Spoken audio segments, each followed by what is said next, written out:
오늘 말씀 함께 나누겠습니다. 우리가 오늘 긴 본문의 말씀을 함께 교독했습니다. 오늘 마찬가지로 애굽에 대한 하나님의 심판 메시지입니다.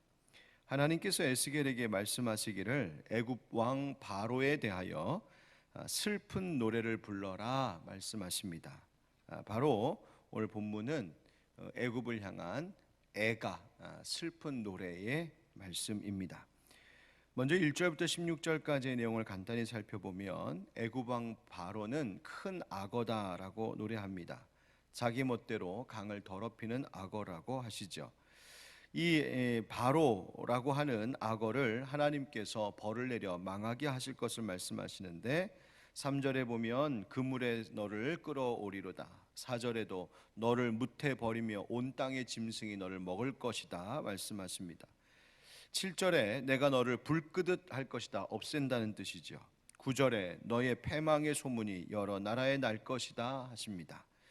12절 말씀 나는 네 무리가 용사고 모든 나라의 무서운 자들의 칼에 엎드러지게 할 것이며 그들이 애굽의 교만을 패하며 그 모든 무리를 멸하리로다 말씀하십니다. 그러니까 하나님께서 다른 이방 나라를 이용하여 애굽 나라가 그 바로가 끝이 나게 하실 것을 비유적으로 말씀하시는 겁니다. 그렇게 강성하고 또 화려함과 부강함을 자랑했던 애굽이 그의 교만으로 인하여 황폐한 사막과 같이 되게 하고 모든 풍성한 것들을 다 없애버리시겠다고 경고하시는 겁니다. 바로 그들의 교만함 때문입니다. 그 결과는 에스겔에서 줄곧 말하고 있는 것과 마찬가지로 15절 끝에 내가 여호와인 줄을 그들이 알리라.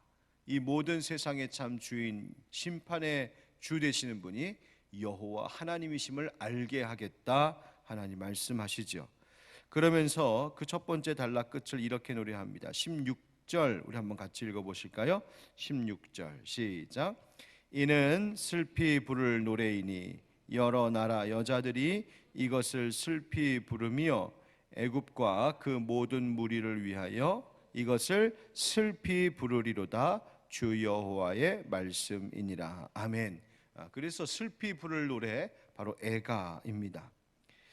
결국 이 비극적인 마지막으로 여러 나라의 여인들이 애굽과 모든 무리를 위해 이 애가를 슬프게 부르게 될 것이다. 그 강성했던 애굽의 멸망을 보면서 또 그를 의지했던 다른 모든 나라들의 멸망을 보면서 이 애가를 슬프게 부르게 될 것이다 라고 하는 말씀으로 첫 단락이 끝나게 됩니다.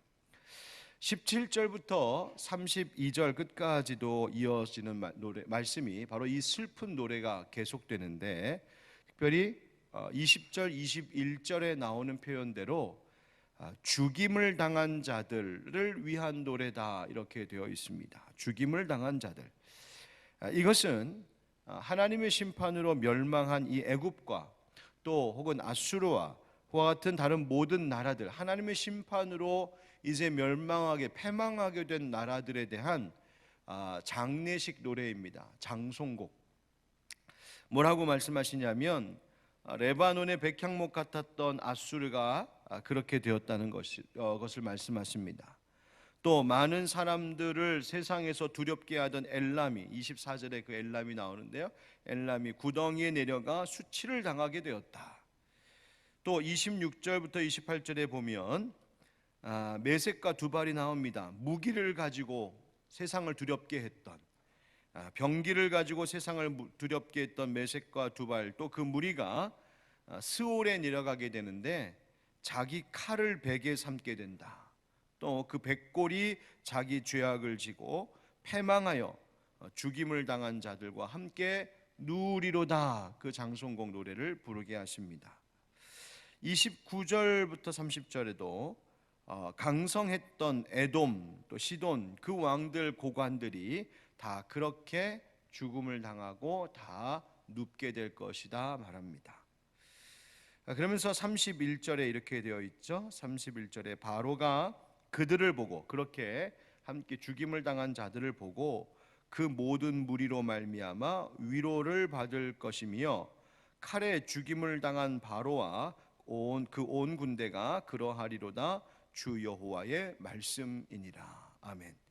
애굽도 패망하게 되는데 애굽과 또 함께했던 다른 모든 강성했던 그 나라들 민족들이 함께 죽임을 당하는 것을 보고 오히려 그것이 바로에게 위로가 된다. 이게 좋은 얘기가 아니죠. 다 함께 망하게 된다, 그 말씀입니다. 이것이 바로 오늘 본문의 말씀, 바로 애가 슬픔의 노래입니다. 여러분, 이 슬픔의 노래 애가를 생각해 보면 애굽을 위해 슬피 부르는 여인들이 노래한다 이렇게 되어 있지만 슬피 부르던 당시의 여인들의 노래만은 아닌 것 같습니다. 이 애가, 이 장송곡은 사실 생각해 보면 이 세상 사람들도 부를 노래입니다. 여러분, 우리의 세상에 대해서 인류가 어떻게 생각했습니까? 강하고 온 세상에 잘 성장하고 번영하고 있는 세상이라고 생각했습니다. 날마다 눈부시게 발전하고 있고 점점 더 똑똑해지고 더 빨라지고 더 부유해지고 그렇게 더 살기 좋아지는 이 세상, 이 사회, 우리나라라고 생각했습니다. 그런데 지금 우리가 겪고 있는 현실이 어떻습니까? 작은 바이러스에 온 인류가 휘청거리고 있는 약한 이 세상, 또 실패하는 구석들이 많은 이 세상임을 우리는 절실히 깨닫고 경험하고 있습니다. 코로나 팬데믹 시작되고 지금까지 우리가 매일 겪고 있는 이 어려움을 뉴스를 통해서 항상 듣고 있습니다. 어젯밤 또 오늘 새벽에도 뉴스가 들려주는 소식은 3차 유행이 4개월이 되도록 계속되는데도 좀처럼 잡히지를 않는다는 우려의 소식이었습니다. 또 그 속에서 찾아오는 여러 가지 현실적인 어려움들에 우리가 부딪히면서 많은 사람들이 신음소리, 탄식소리 내기를 그칠 줄 모르고 있습니다. 코로나 감염뿐이겠습니까? 병들고 연약한 인간, 또 정신적인 스트레스, 불안과 근심, 우울, 또 어떤 일의 실패로 인한 절망, 또 이것 때문에 찾아오는 갈등과 관계의 불화, 그 속에서 결국 자살과 같은 극단적인 생각들을 하기도 하고 또 그 불안함을 잊어버리려고 세상의 쾌락을 붙잡으려고 거기에 몰두하고 거기에 인생을 쏟는 것. 여러분, 이것이 우리의 현실인데 이것이 사실 다 무엇일까? 결국 우리가 사는 이 땅에 있는 사람들의 그 세상에 대한 허무함을 탄식하는 소리요, 슬픔의 소리입니다. 이 세상에서 들려오는 이 모든 신음과 탄식 소리가 다 바로 애굽을 바라보며 슬픔의 노래를 불렀던 그 여인들의 노랫소리와 같은 것이 바로 우리가 지금 보고 있는 이 시대의 슬픔의 소리들입니다. 무서운 범죄가 계속 일어나고 있고요. 세계 곳곳에서는 폭력과 총기 살인과 끔찍한 사건들, 테러, 전쟁, 학살. 여러분, 지금 2021년을 살아가고 있는 지금 현재의 이야기들입니다. 그 현실의 이 처참한 현장을 보면서 모든 인류가 지금 다 애가를 부르고 있는 겁니다.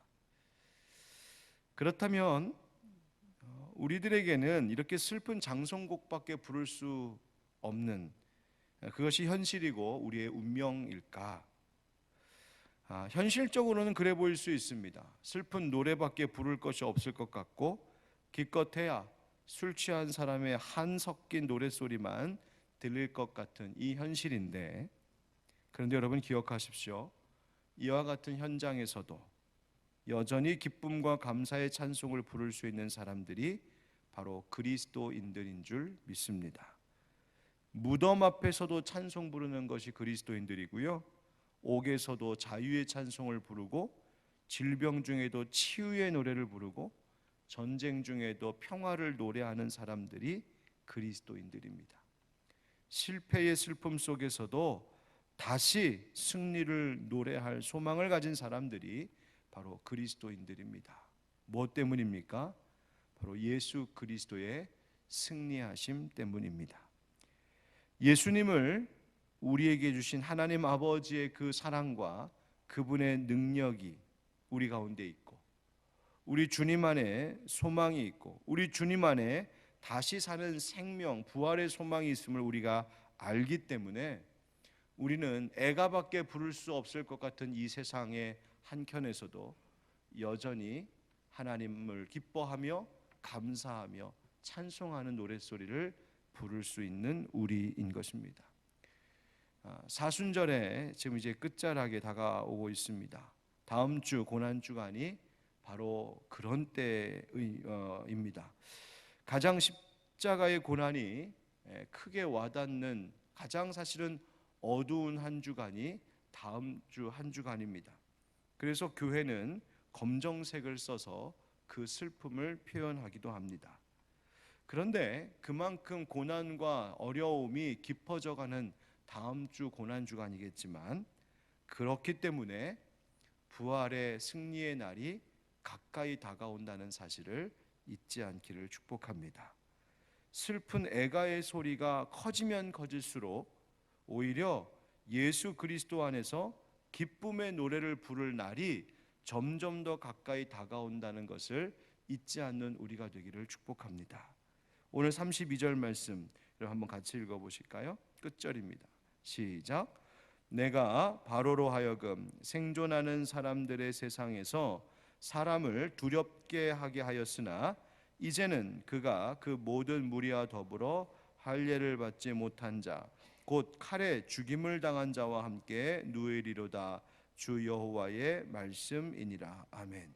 여러분, 잊지 말아야 할 것이 있습니다. 오늘 32절에 세상에서 사람을 두렵게 하게 하였으나, 그러니까 바로 애굽왕 바로가 살아있을 때 세상의 사람들을 두렵게 할 존재였지만, 그만큼 강한 자일지라도 하나님께서 손대시면 칼에 죽임을 당한 자들과 함께 수월에 누울 수밖에 없는 연약한 자가 이 세상에 힘 있는 자들이요 결국 우리들이라고 하는 것을 잊지 말아야 됩니다. 그러므로 우리는 하나님 앞에 겸손해야 됩니다. 그리고 우리가 함께 부를 찬송의 날, 그 소망의 날이 하나님 안에서 있음을 항상 믿고 고백하며 그것을 붙드는 우리가 되어야 됩니다. 그래서 우리도 죽은 자들과 함께 눕게 되는 그날이 되었을 때 그저 슬픔의 애가 소리만 들리는 것이 아니라 이 세상 안에서 주님으로 인하여서 승리하고 천국에 입성하는 그 부활의 찬송 소리가 가득하게 되는 그 인생을 마침내 살아가는 우리 모두가 되기를 예수님의 이름으로 축원드립니다. 그리고 그 날을 기다리며 미리 맛보는 날이 바로 부활절인데, 우리 다음 한 주간 그 부활절을 그런 의미를 갖고 함께 준비할 수 있는 거룩한 한 주가 되기를 예수 그리스도의 이름으로 축복합니다.